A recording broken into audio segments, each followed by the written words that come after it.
బాధ్యత మనందరి మీద ఉన్నది. ఇక రెండవ విషయం, బీజేపీ భావజాలము ఆర్ఎస్ఎస్ నుంచి వచ్చిన భావజాలం. ఆర్ఎస్ఎస్ విధానము ఈ దేశంలో రిజర్వేషన్లు రద్దు చేయడం.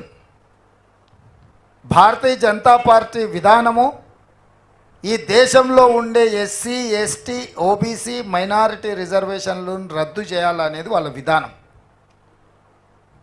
ఆనాడు ఈస్ట్ ఇండియా కంపెనీ మొట్టమొదటి దేశంలోకి ప్రవేశించింది గుజరాత్ సూరత్ నుంచి. సముద్రం ఒడ్డున సంసారం మొదలుపెట్టి చిన్నగా వస్తా పోతా ఈ దేశంలో ఉన్న పరిస్థితులు మన మధ్యలో సఖ్యత లేని విషయాన్ని గుర్తించి మనకు పంచాయతీలు పెట్టి మన జుట్లే మనకు ముడేసి ఒకటొకటిగా సంస్థలను ఆక్రమించుకుంటూ బ్రిటిషర్స్ ఈ దేశాన్ని మొత్తం ఆక్రమించుకున్నారు.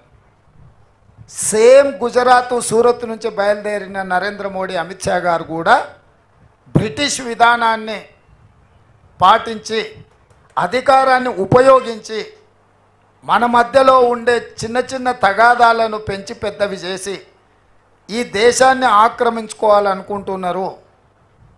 బీజేపీ అంటే భారతీయ జనతా పార్టీ కాదు, బ్రిటిష్ జనతా పార్టీ విధానాన్ని సిద్ధాంతాన్ని బ్రిటిషర్స్ నుంచే వీళ్ళు తీసుకున్నారు.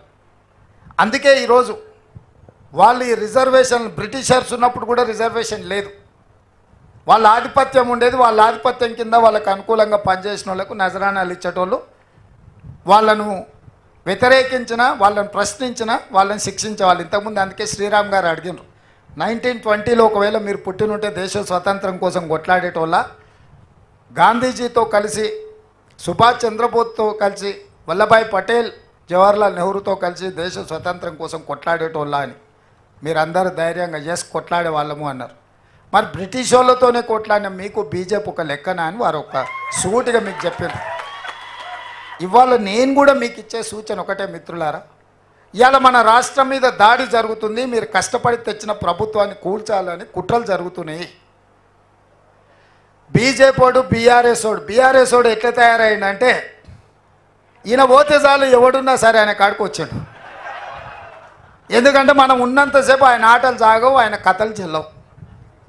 తండ్రి కొడుకులకు మనకు చూస్తేనే వాళ్ళ ఒంటి మీద పాములు జర్రులు వారికినట్టు, పాయింట్ పచ్చిగా అయినట్టు ఉన్నది.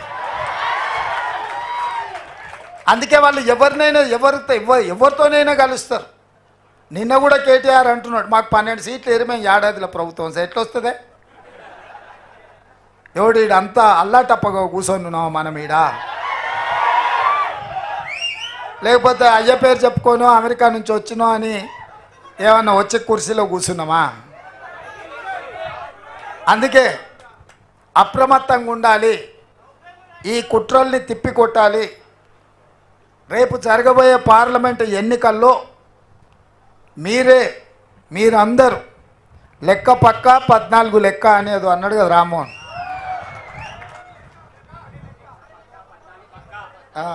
ఏంది లెక్క పక్క 14 పక్క. లేదు రామ్మోహన్ ఇంకా కరెక్టే చెప్తా, ఒకటే లెక్క 14 పక్క అని. ఒకటే లెక్క 14 పక్క.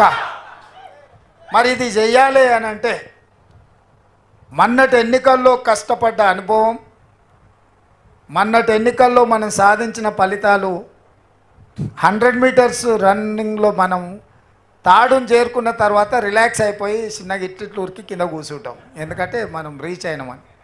ఇప్పుడు మన సోషల్ మీడియా వారియర్స్ కూడా సేద తీరుతున్నారు చెట్ల కింద కూర్చొని, ఇంకా గెలిచినాం కదా అని.